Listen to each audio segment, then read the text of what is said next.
Assalamualaikum warahmatullahi wabarakatuh. Alhamdulillah, jumpa lagi dengan saya Sardal Pahlawi. Pada kesempatan kali ini saya akan membahas berita yang berjudul Kader Deklarasi Dukung Anies. Saya ulangi, Kader Deklarasi Dukung Anies Baswedan Capres 2024, akar rumput PAN menantang BOS. Judulnya bombastis sekali ini. Seolah-olah kader di bawah, ini khusus di internal Partai Amanat Nasional, seolah kader di bawah itu menentang apa yang diinginkan oleh bos. Saya lanjut saja. Kali ini saya kutip dari suara.com. Suara Sumatera. Ada yang berbeda di kunjungan Anies Baswedan di Pekanbaru Riau, Minggu kemarin,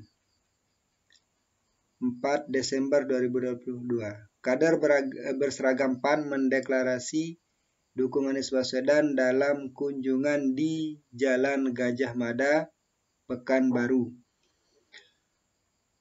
Para kader PAN Riau yang dimotori pengurus DPD PAN Riau Tengku Zulmizan naik ke atas panggung membentangkan spanduk simpul relawan PANIS atau PAN untuk Anies, yang merupakan kepanjangan dari PAN untuk Indonesia Sejahtera Provinsi Riau. Yang disingkat dengan PANIS atau PAN untuk Anies. Kepanjangan aslinya adalah Partai Amanat Nasional untuk Indonesia Sejahtera Provinsi Riau. Tengku Zulmizan mengungkapkan agar DPP PAN memperhatikan arus bawah dalam membuat keputusan terkait balon atau bakal calon presiden yang akan diusung Pilpres 2024. Dia pun mengungkapkan jika Anies Baswedan juga merupakan salah satu kandidat capres PAN. Hal ini dikomentari pengamat tata negara Repli Harun mengungkapkan jika arus bawah yang biasa disebut akar rumput memang cenderung ke Anies Baswedan. Secara struktural, PAN berkoalisi dengan partai yang digembar-gemborkan mendukung Ganjar Pranowo. PAN struktural ke Ganjar. Bisa diduga akar rumput lebih ke Anies Baswedan, ujar Repli Harun di akun channel YouTube miliknya Senin 5 Desember 2022. Apalagi ia menganalisis jika PAN ialah partai reformasi yang cenderung kelas menengah namun ke kanan. Namun jika melihat dukungan ke Ganjar, maka akan terlihat berbeda. Ganjar lebih menengah ke kiri, tegas Repli. Bahkan Repli menyinggung Ketua PAN Zulkifli Hasan atau Zulhas, yang tidak merasa lebih baik dari Ganjar Pranowo. Mengingat Zulhas memiliki sederet pengalaman politik lebih jauh dari Ganjar. Apakah Zulhas tidak merasa lebih baik dari Ganjar dengan sederet pengalaman politik baik ketua lembaga, ketua partai, menteri dua lagi, bahkan tidak cukup percaya diri meski menjadi calon wakil presiden. Malah memilih Erick Thohir yang baru kemarin sore. Kita tidak tahu ada kepentingannya apa, beber Repli Harun. Dia pun menyebut jika akar rumput PAN berani berbeda dengan pimpinannya, akar menantang bos sendiri. Merekalah penyelamat partai sesungguhnya, pungkas Repli. Jadi hadirin dimanapun saja berada, ini terkait dengan kondisi internal di Partai Amanat Nasional yang cenderung tidak solid ya dalam mendukung keputusan ketua umumnya. Kita ketahui bersama bahwa ketua umum PAN atau para elit-elit di Partai Amanat Nasional itu kita tahu bahwa mereka sudah lebih condong ke partai pemerintah ya. Memang partai pemerintah karena sudah mendapatkan kursi menteri, dalam hal ini Menteri Perdagangan. Dan otomatis dalam hal koalisi,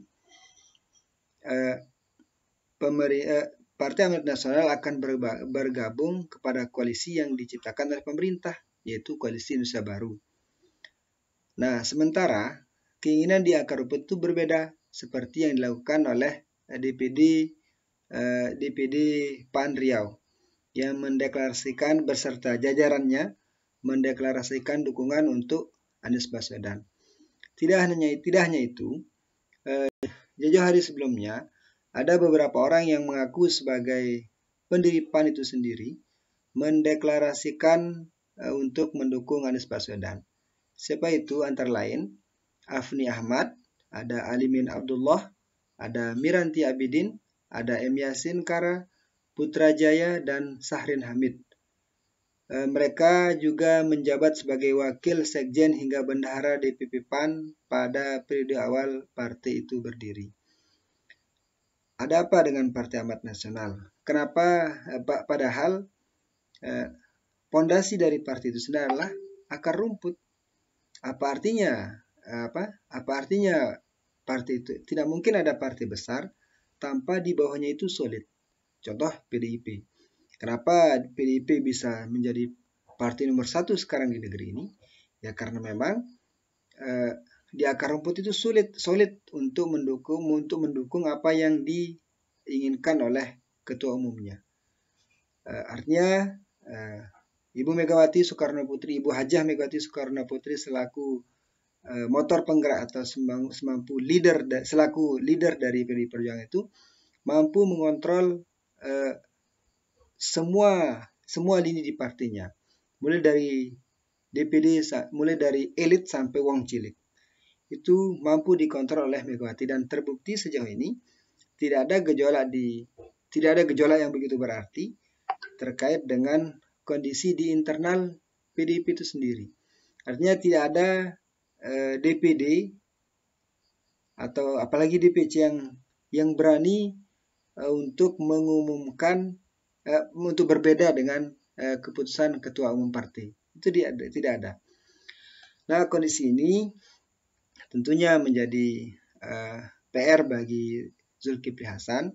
Bagaimana caranya agar mampu menjinakkan kader-kader yang ada di bawah ini, agar mereka solid untuk mendukung apa yang diinginkan oleh ketua umum partai. Nah, sehingga citra PAN di hadapan publik itu adalah sebagai partai yang modern, yang solid, yang tidak mudah untuk digoyahkan oleh pihak-pihak yang lain. Tapi dalam kondisi ini saya sepakat dengan suara-suara yang beredar di publik bahwa PAN itu perlu mempertimbangkan suara akar rumput. Ya. Jangan hanya berpikir pragmatis. Ya. Jangan hanya berpikir pragmatis. Kenapa tidak? Mungkin ada benarnya apa yang disampaikan oleh akar rumput itu sendiri, bahwa mereka mengeluarkan pendapat, mereka mengeluarkan ide dalam hal capres ini ya sesuai dengan hati nurani mereka.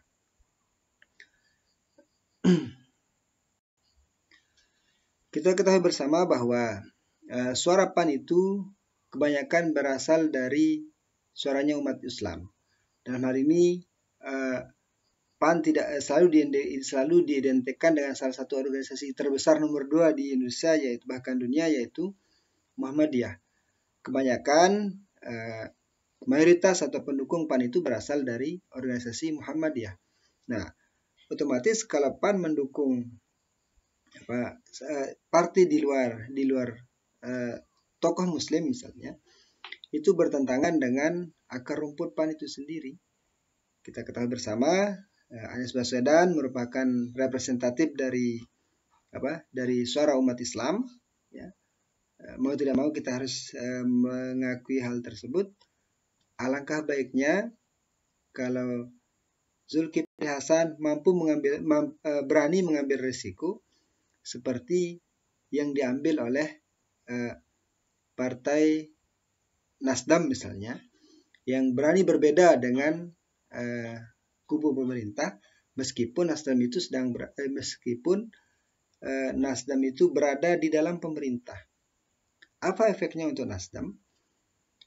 Terbukti dari berbagai lembaga survei bahwa elektabilitas Nasdem itu setelah berani mendeklarasikan Anies, dia mendapat bonus elektoral, mendapatkan puluhan ribu kader baru. Bahkan ada berita yang mengatakan sampai 50 ribu kader baru yang mendaftar di Partai Nasional Demokrat setelah mendeklarasikan Anies, kalau tidak salah pada tanggal 3 Oktober sebagai calon presiden. Kenapa tidak Zulkifli Hasan berani mengambil keputusan yang out of the box, keluar dari zona nyamannya, ya. Keluar dari zona nyamannya. Siapa tahu apa yang terjadi di Partai Nasdem juga terjadi di partainya. Mungkin ya, tapi mungkin yang jadi pertimbangannya adalah kita ketahui bersama bahwa Zulkifli Hasan sekarang adalah menteri, di mana Anies Baswedan bukan tokoh dari penguasa saat ini, sehingga mau tidak mau Zulkifli Hasan merasa tidak enak seandainya akan berbuat sesuatu yang tidak diinginkan oleh bisa dibilang oleh bosnya lah gitu, oleh bosnya. Sebab ada pertimbangan politik, ya, ada pertimbangan politik yang tidak mungkin rasanya, meskipun mungkin secara nurani, ya, hatinya adalah akan mengarah ke Anies Baswedan. Dan ini yang menjadi PR terbesar dari Anies Baswedan, bahwa kalau dari segi dukungan dari masyarakat, dari rakyat, itu jangan diragukan lah. Saat berkunjung ke berbagai daerah, ya, ke berbagai daerah seperti Aceh, Riau, Papua, Ciamis, Yogyakarta, itu antusiasme umat atau antusiasme rakyat untuk menyambut Anies Baswedan itu sangat luar biasa. Lautan manusia menunggu kehadiran beliau di setiap safari politik yang dilaksanakan. Artinya dari segi rakyat itu sudah tidak ada masalah bagi Anies Baswedan. Meskipun masih banyak daerah-daerah yang lain yang belum dikunjungi, dan apakah akan mendapat respon yang sama seperti kita berkunjung ke daerah-daerah yang sudah dikunjungi sejauh ini, ya kita belum tahu. Cuman yang jadi PR terbesarnya sekarang adalah tiket untuk maju menjadi calon presiden itu. Persyaratan untuk bisa maju menjadi calon presiden itu merupakan tugas terberat dari Anies Baswedan. Karena sebagaimana kita ketahui, pada saat ini Anies Baswedan sudah dicapreskan oleh Nasdem, di mana Nasdem hanya memiliki 10% partai. Itu artinya dia masih membutuhkan 10% lagi. Dia masih membutuhkan partai lain sebagai partner koalisi untuk bisa mencapreskan Anies sebagai calon presiden. Dan saat ini yang dibidik adalah Partai Demokrat dan Partai Keadilan Sejahtera. Akan tapi sampai saat ini ketiga partai ini belum memiliki kata sepakat terkait dengan pencapresan Anies ini. Padahal sudah dijadwalkan pada tanggal 10 November mereka akan mendeklarasikan Anies sebagai calon presiden dan menentukan siapa yang menjadi calon wakil presidennya. Nah, tentu kedua partai ini, Nasdem dan PKS, dua-duanya ngotot ingin memajukan calonnya masing-masing. Tidak ada yang mau mengalah, sehingga sampai saat ini belum ditemukan kata sepakat. Nah, seandainya kondisi ini terus terjadi, maka ini menjadi ancaman bagi Anies Baswedan itu sendiri. Misalkan ketiga partai gagal menemui kata sepakat, masing-masing mencari partner koalisi yang baru, para pengamat memprediksi PKS akan rujuk dengan Gerindra. Mungkin Gerindra yang akan menjanjikannya sebagai calon wakil presiden, ya, atau atau Demokrat misalnya akan merapat ke Koalisi Indonesia Baru, yaitu KIB, merapat ke sana, terus akan merapat ke sana dan mungkin dengan menjanjikan AHY sebagai calon wakil presiden, maka bubarlah, maka sia-sialah perjuangan Anies Baswedan. Sebab kalau mereka yang kedua partai ini sudah memutuskan keinginannya masing-masing, misalnya, dengan siapa Nasdem akan berkoalisi? Apakah akan menawarkan Anies Baswedan ke PDIP? Tidak mungkin, karena PDIP merupakan tidak memiliki ideologi yang sama dengan Anies Baswedan. Mau bergabung dengan Nasdem, dengan Koalisi Indonesia Raya, itu tidak mungkin juga. Terus mau bergabung dengan Koalisi Indonesia Baru, tidak memungkinkan. Nah, sehingga yang menjadi PR terbesar Anies Baswedan adalah tiketnya sekarang.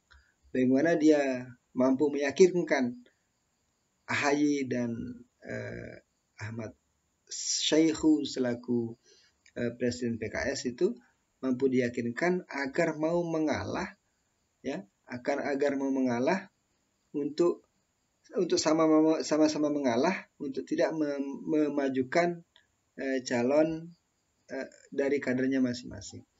Lalu kita ketahui bersama, misalkan Anies seberapa besar peluang Anies Baswedan seandainya berpasangan dengan Ahmad Heriawan, atau ketika berpasangan dengan AHY. Saya yakin peluangnya tidak akan besar. Mengapa? Karena kita ketahui bersama bahwa kedua tokoh ini hasil elektabilitasnya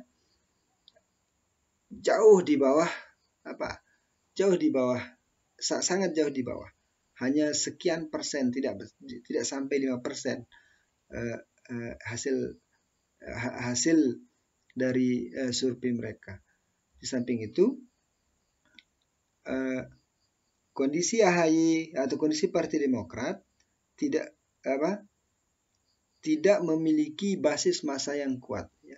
Basis massa yang kuat yang akan mendongkrak AHY misalnya sebagai figur yang memang benar-benar layak untuk menjadi wakil presiden atau wakil presiden.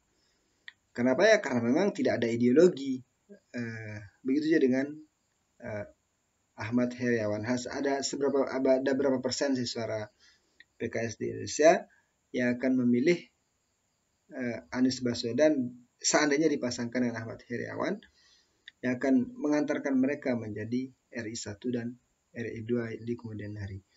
Sekali lagi, PR terbesar Pak Anies Baswedan adalah bukan masalah dukungan rakyat, kan, tapi PR terbesarnya adalah bagaimana meyakinkan calon mitra koalisi ini sehingga mereka mau saling mengalah, ya,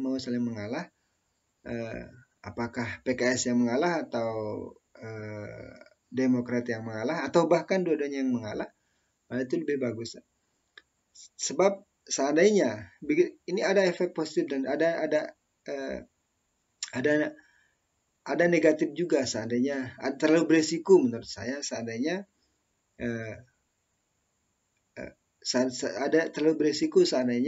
Demokrat dan PKS berani meninggalkan koalisi perubahan, ya, koalisi perubahan. Ada efek negatif yang akan mereka rasakan sebagai dalam bentuk legitimasi dari rakyat terkait dengan kekonsistenan, terkait dengan elektoral ke depannya. Hanya ini yang bisa saya sampaikan. Lebih kurangnya saya mohon maaf. Sekian, assalamualaikum warahmatullahi wabarakatuh. Sampai jumpa di lain kesempatan. Jangan lupa like, comment, and share. Sekian, assalamualaikum warahmatullahi wabarakatuh.